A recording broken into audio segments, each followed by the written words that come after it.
Let me ask you something real quick, and I want you to be honest with yourself. Have you ever felt cold when everyone else feels fine, or noticed numbness, tingling, or heaviness in your hands or feet and just brushed it off? Maybe you get tired faster than you used to, or your legs feel tight when you walk, or your brain feels foggy even though you slept. Most people don't realize this, but these aren't random signs of aging. They're often quiet warnings that your blood flow is getting worse. And the scary part is this: poor circulation doesn't usually scream for attention. It whispers. It slowly reduces how much oxygen and nutrients reach your brain, your heart, your muscles, even your skin. And by the time most people notice something is seriously wrong, the damage has already been building for years. Today, I want to talk to you like a friend, not like a doctor reading numbers off a chart. Because this video could genuinely change how you look at your body. I'm going to walk you through 5 signs that mean your blood flow may be getting worse, even if your blood pressure looks normal and your doctor hasn't raised any red flags yet. And as we go, you might recognize yourself, a parent, or someone you love. If that happens, don't panic. Awareness is power, and the body is incredibly responsive when you start supporting it the right way. Let's start with something most people completely underestimate: cold hands and cold feet. Not it's winter cold, but that deep, persistent cold that doesn't seem to match the temperature around you. You could be wearing socks under a blanket and your feet still feel icy. Your hands feel stiff, pale, or even slightly bluish at times. This isn't just about comfort. Blood flow is how your body delivers heat. When circulation is strong, warm blood moves easily into your fingers and toes. When circulation is compromised, the body prioritizes vital organs like the heart and brain, and it pulls blood away from the extremities. That's your body saying, "I'm struggling to distribute resources efficiently." A lot of people think this only happens to elderly individuals, but I see it more and more in people in their 30s, 40s, and 50s. Long sitting hours, tight clothing, poor hydration, chronic stress, smoking, blood sugar spikes, all of these quietly damage the inner lining of your blood vessels. Over time, those vessels become less elastic, more inflamed, and less responsive. The result is sluggish circulation, especially in the farthest points from your heart. And here's something important. If you're always cold in your hands and feet, it's not just about warmth. Poor circulation in those areas often correlates with reduced circulation elsewhere too, including the brain, including the heart, including the digestive system. It's like seeing smoke and ignoring the fire. Now, the second sign is one that people dismiss constantly because it doesn't hurt at first: numbness, tingling, or that pins and needles sensation in your hands, feet, or legs. Maybe your foot falls asleep easily when you sit. Maybe your hands tingle at night. Maybe your calves feel oddly heavy or weak. Many people immediately blame nerves. And yes, nerves are involved, but nerves don't exist in isolation. They depend on blood flow to function. Oxygen, glucose, and nutrients reach your nerves through circulation. When blood flow slows, nerves start misfiring. That's when you get tingling, numbness, or burning sensations. This is especially common in people with blood sugar issues, even early-stage insulin resistance that hasn't been diagnosed as diabetes yet. High blood sugar damages blood vessels from the inside out, making them stiff and narrow. That reduces circulation, particularly to the legs and feet. And once circulation drops below a certain threshold, healing slows, sensation dulls, and risk increases. If you've ever wondered why small cuts on your feet take longer to heal, or why you don't feel temperature changes as clearly as you used to, circulation is a big part of that story. This is your body's early warning system. It's not trying to scare you. It's trying to get your attention. The third sign is one that surprises people because it doesn't feel like a circulation issue at all. Fatigue that doesn't make sense. Not, "I stayed up late, tired," but that heavy, dragging fatigue where even simple tasks feel like effort. You wake up tired. You need caffeine just to feel normal. You feel drained after minimal activity. Here's the truth most people don't hear. Energy comes from oxygen. Oxygen is delivered by blood. If circulation is compromised, your cells are literally being under-oxygenated. Your muscles fatigue faster. Your brain feels foggy. Your metabolism slows down because oxygen is required for efficient fat burning and energy production inside your cells. Even your heart has to work harder to pump blood through narrowed or stiffened vessels, which ironically makes you feel more tired, not more energized. This is why improving circulation often improves energy before anything else, before weight changes, before lab values change. People suddenly say, I don't know what happened, but I just feel more alive. That's not magic. That's oxygen reaching places it hasn't been reaching well for a long time. Now let's talk about a sign that shows up when you move. Leg pain, cramping, or tightness when walking, especially in the calves. You start walking, and after a few minutes, your legs feel heavy or painful. When you stop and rest, it improves. Then when you start walking again, it comes back. Many people chalk this up to aging, arthritis, or being out of shape. But very often, this is a circulation issue called intermittent claudication. It means your leg muscles aren't getting enough blood during activity. Think about it like this. When you're resting, your muscles need less oxygen. When you move, demand increases. If your blood vessels can't deliver enough blood quickly, pain shows up. This is a major red flag because it suggests significant narrowing of blood vessels in the legs, and if blood vessels are narrowing there, they're likely narrowing elsewhere too. Ignoring this sign doesn't make it go away. It usually makes it worse. Over time, people walk less because it's uncomfortable. Less movement further worsens circulation. Muscles weaken. Balance declines. Fall risk increases. This is how a slow, silent problem becomes a life-altering one. And now I want to talk about a sign that almost nobody connects to blood flow, but it's one of the most important. Changes in skin color, temperature, or healing. Skin that looks pale, bluish, or unusually shiny. Skin that feels cool to the touch. Cuts or bruises that take longer to heal. Hair thinning on the legs. These are not cosmetic issues. Your skin is one of the first places circulation problems show up because it's not a survival priority organ. Healthy circulation gives skin a natural color and warmth. It supports collagen production, immune response, and repair. When circulation declines, skin becomes more fragile, more vulnerable, and slower to recover. This is why poor circulation is strongly linked to ulcers, infections, and chronic wounds later in life. What's important to understand here is that none of these signs happen overnight. Blood flow doesn't suddenly collapse. It slowly degrades. And because it's gradual, people normalize it. They say, this is just how I am now. But that mindset is dangerous because circulation is one of the most trainable systems in your body. Here's where I want you to pause for a second and check in with yourself. Did any of these signs sound familiar? Cold hands or feet? Tingling or numbness? Unexplained fatigue, leg pain when walking, skin changes, or slow healing. If even one of these applies to you, it doesn't mean something terrible is about to happen. It means your body is communicating, and communication is a gift. In the next part of this video, I'm going to go deeper into why blood flow gets worse in the first place, even in people who eat pretty healthy, and what simple daily habits quietly destroy circulation without you realizing it.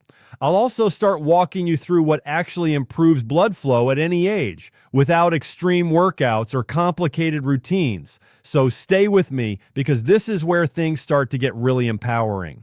Improving blood flow is possible at any age through targeted movement, hydration, and vessel support, and this is one of the most hopeful messages the body ever gives us because circulation is not fixed. It's responsive, adaptable, and deeply influenced by the small things you do every single day, not just by genetics or age or what happened to you 10 years ago. And I want you to really let that sink in because so many people believe that once circulation declines, that's it. It's a downhill slide Cold hands, tired legs, foggy brain, low energy, and nothing can be done except medication. But that belief is one of the biggest barriers to healing, because the truth is that blood vessels are living tissue. They respond to movement. They respond to hydration. They respond to what you eat, how you breathe, how you manage stress, and even how long you sit without standing up. And the moment you start sending the right signals, the body starts adjusting, sometimes faster than you'd expect. Let's start with movement, because movement is the most powerful and misunderstood tool for improving blood flow.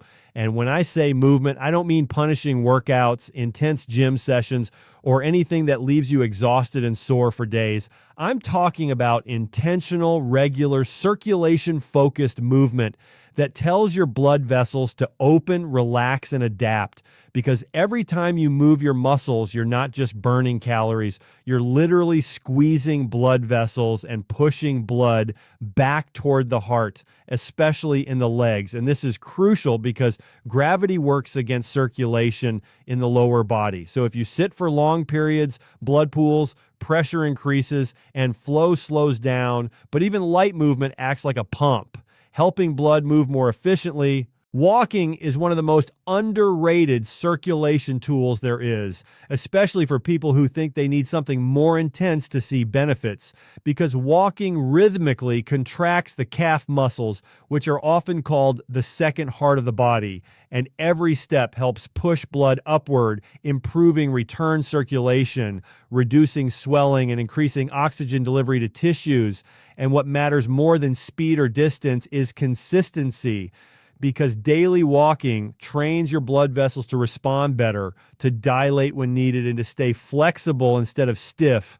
And over time, this improves not just leg circulation, but whole body blood flow, including to the brain and heart. Gentle resistance movement is another key piece that often gets overlooked, because many people think strength training is only about muscle size or aesthetics. But when you use muscles against resistance, even light resistance like body weight bands or light dumbbells, you increase demand for blood flow, and that demand forces blood vessels to adapt, to grow stronger, and to improve their ability to deliver oxygen efficiently. And this adaptation happens at any age, even in people in their 70s and 80s, because the vascular system responds to use just like muscles do. And when muscles get stronger, they support circulation better by improving venous return and reducing strain on the heart. Stretching and mobility work also play a role that most people don't connect to circulation, because tight muscles and stiff joints can physically restrict blood flow, especially around the hips, shoulders, neck, and ankles. And these areas are major highways for blood vessels. So when you gently stretch, rotate, and mobilize these joints, you're not just improving flexibility, you're reducing mechanical pressure on blood vessels, allowing blood to move more freely. And this is especially important for people who sit a lot, because prolonged sitting shortens hip flexors, tightens hamstrings, compresses blood vessels, and reduces flow to the legs. And even a few minutes of mobility work spread throughout the day can make a noticeable difference. Breathing is another form of movement that directly affects circulation, even though most people never think about it that way, because deep, slow breathing changes pressure inside the chest and abdomen, which helps move blood back toward the heart. And shallow, rapid breathing does the opposite, increasing stress hormones that constrict blood vessels and reduce circulation. So when you practice slow nasal breathing, especially with longer exhales, you're activating the parasympathetic nervous system, calming the body and allowing blood vessels to relax and open, which improves blood flow without any physical strain. Now let's talk about hydration, because no matter how much you move, if you're not properly hydrated, circulation will suffer. And this is one of the most common and overlooked reasons blood flow declines with age, because as people get older, thirst signals weaken, so they drink less water without realizing it, and blood becomes thicker, more viscous, harder to pump. And when blood is thicker, it doesn't move as easily through small vessels, which are the ones that feed nerves, skin, and organs, and this increases strain on the heart and reduces oxygen delivery. Hydration isn't just about drinking water randomly, it's about consistent fluid intake throughout the day, because large gaps without fluids allow blood volume to drop, which reduces circulation and increases fatigue, dizziness, and cold extremities. And this is especially important in the morning because after hours of sleep without drinking, the body is already slightly dehydrated, and starting the day without fluids further delays optimal blood flow, which is why many people feel stiff, sluggish, or foggy in the morning until they hydrate properly. Electrolytes also matter when it comes to circulation because sodium, potassium, and magnesium help regulate blood vessel tone and fluid balance. And when electrolyte levels are off, blood vessels may constrict too much or fail to relax when needed, impairing circulation. And this doesn't mean consuming sugary sports drinks. It means supporting the body with mineral-rich foods, balanced salt intake, and adequate hydration so fluids actually enter cells and support blood volume instead of just passing through dehydration. Also increases the risk of blood clots because thicker blood is more prone to clotting, especially in people who are sedentary, travel long distances, or have underlying circulation issues, and staying hydrated helps maintain smooth blood flow, reducing friction inside vessels and supporting overall vascular health. And this becomes increasingly important with age as natural anticoagulant mechanisms in the body become less efficient. Now let's move into vessel support because movement and hydration set the foundation, but the health of the blood vessel walls themselves determines how well circulation can improve. And blood vessels are lined with a delicate layer called the endothelium, which controls whether vessels dilate or constrict, whether inflammation increases or decreases, and how efficiently blood flows. And this lining is highly sensitive to lifestyle factors, meaning it can be damaged or healed depending on daily choices. Chronic inflammation is one of the biggest enemies of healthy blood vessels because it damages the endothelial lining, making vessels stiff, narrow, and less responsive. And this inflammation often comes from blood sugar spikes, processed foods, poor sleep, chronic stress, and lack of movement. And the good news is that reducing inflammation often improves circulation even before cholesterol numbers change because blood vessels regain flexibility and responsiveness. Blood sugar control is critical for vessel support because excess glucose damages blood vessels through a process called glycation, which stiffens vessel walls and reduces nitric oxide production, a molecule essential for vessel dilation. And even people without diagnosed diabetes can experience this damage if blood sugar spikes frequently, which is why stabilizing meals, reducing refined carbohydrates, and pairing carbohydrates with protein and fiber can make a real difference in circulation over time. Healthy fats play an important role in vessel health because cell membranes, including those in blood vessels, are made of fats. And when the diet lacks essential fatty acids, especially omega-3s, blood vessels become less flexible and more prone to inflammation. And supporting the body with healthy fats helps maintain elasticity, reduce clotting risk, and support smooth blood flow, which is especially important as the body ages. Micronutrients like magnesium, vitamin C, vitamin E, and certain polyphenols also support blood vessel function by reducing oxidative stress, improving nitric oxide availability, and supporting repair of the endothelial lining. And deficiencies in these nutrients are common, especially in people who eat highly processed diets. And correcting these deficiencies often improves circulation-related symptoms like cold extremities, cramping, and fatigue. Stress management is another form of vessel support that often gets ignored because chronic stress keeps the body in a state of vasoconstriction, narrowing blood vessels and redirecting blood away from non-essential functions. And when this state becomes chronic, circulation suffers even at rest, and practices that reduce stress, whether it's breathing, walking, time in nature, or simple relaxation rituals, help shift the body into a state where blood vessels can relax and circulation can improve. Sleep also plays a role in circulation because blood vessel repair and regulation occur during deep sleep. And poor sleep increases inflammation, raises stress hormones, and impairs blood sugar control, all of which negatively affect blood flow. And improving sleep quality often leads to noticeable improvements in circulation-related symptoms without changing anything else. What's powerful about all of this is that none of these strategies are extreme, none of them require perfection, and none of them stop working after a certain age because the body is always adapting to the signals it receives. And when those signals support movement, hydration, and vessel health, circulation improves as a natural response, not as a forced outcome. And this improvement often shows up first as warmer hands and feet, clearer thinking, more stable energy, better endurance, and faster recovery long before lab tests reflect changes. And that's often how you know the body is responding, because it starts working better before it looks better on paper. In the next part of this video, I'm going to go deeper into why blood flow gets worse in the first place, even in people who eat pretty healthy, and what simple daily habits quietly destroy circulation without you realizing it. I'll also start walking you through what actually improves blood flow at any age without extreme workouts or complicated routines. So stay with me, because this is where things start to get really empowering.